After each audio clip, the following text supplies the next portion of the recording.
चरम पर होता है तो दिल में दबी बातें भी जुबान पर आ जाती। वैसा ही ईरान के साथ हो रहा है। ईरान ने पहले ऐलान किया कि वो हॉर्मुज को फ्री नहीं रहने देगा और ईरान इस बात पर अड़ भी गया है। अब एक कदम और आगे बढ़ते हुए ईरान ने मान लिया है कि उसका परमाणु कार्यक्रम महज ऊर्जा जरूरतें पूरी करने के लिए नहीं है, बल्कि वो अब आधिकारिक तौर पर परमाणु हथियार विकसित करने के मिशन पर है।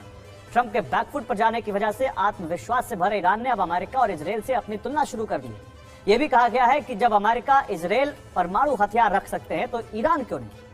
ईरान ने जाहिर कर दिया है कि उसके परमाणु मिशन को ग्रीन सिग्नल मिलेगा तभी हॉर्मुज और बाबल मंदेब भी खुलेगा। IRGC के commander in chief Ahmad Vahidi ने कहा, जब तक अमेरिका और इजरायल के पास परमाणु हथियार हैं, हम अपनी राष्ट्रीय सुरक्षा के लिए उन पर काम करते रहेंगे। अगर वो अपने हथियार छोड़ देंगे तो हम भी छोड़ देंगे। एक्सपर्ट्स के मुताबिक ईरान अब अमेरिका से बराबरी पर आकर बात कर रहा है। ईरान अब हर डील पर अमेरिका के सामने बड़ी शर्तें रख रहा है। ईरान अपने ऊपर लगे हर प्रतिबंध को हटवाने की ठान चुका है। ईरान प्रतिबंध हटवाने को लेकर बात कर रहा है। अमेरिका जल्द से जल्द हॉर्मुज खुलवाना चाहता है। ईरान रियायतें पाने के लिए अमेरिका पर दबाव बना रहा है।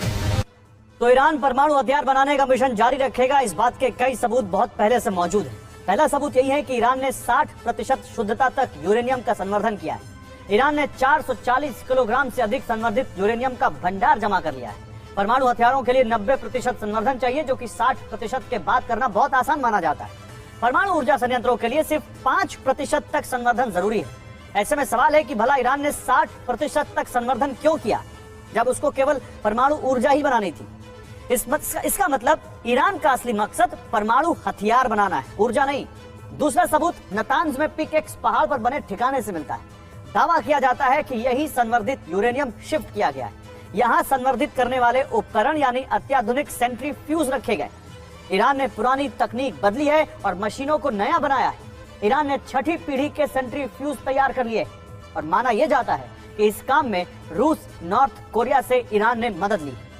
तीसरा सबूत यह है कि ईरान परमाणु कार्यक्रम से जुड़े अपने अमाद प्रोजेक्ट को बंद कर चुका है। इसकी जगह अब ईरान में काबीर प्लान को एक्टिव किया गया है।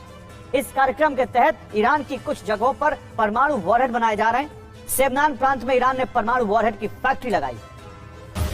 ईरान के मिशन का चौथा सबूत है मोजदे साइट की सैटेलाइट इमेजेस, जिससे पता चला है कि यहाँ आसपास की इमारतों को तेजी से तोड़ा गया, फिर मलबे को भी अच्छी तरह से साफ कर दिया गया। ये जगह ईरान के पुराने परमाणु हथियार कार्यक्रम अमाद योजना से जुड़ा था। यही वजह है कि ईरान प्रेशर बढ़ाने की रणनीति पर आगे बढ़ रहा है। हॉर्मुज के बाद बाबल मंदेब में भी विस्फोट हो रहे हैं। हूती के जरिए लाल सागर रूट को बंद कराने की तैयारी है। और समुद्र में लगातार धमाकों से अमेरिका पर दबाव बढ़ता जा रहा है। गुरुवार को हॉर्मुज में फिर अलर्ट जारी किया गया। एक टैंकर के कप्तान ने 2 धमाकों की आवाज सुनी। धमाकों की आवाज ओमान के जल क्षेत्र की तरफ से आई।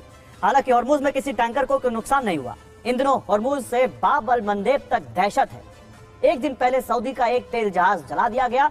वहीं हूती अब तक सऊदी के 29 टैंकर वापस लौटने पर मजबूर कर चुका है। लाल सागर और बाब अल मंदेब के रूट पर हूती के हमले लगातार जारी है। इससे अमेरिका पर हॉर्मुज खुलवाने और ईरान से सुलह करने का दबाव बढ़ता जा रहा है।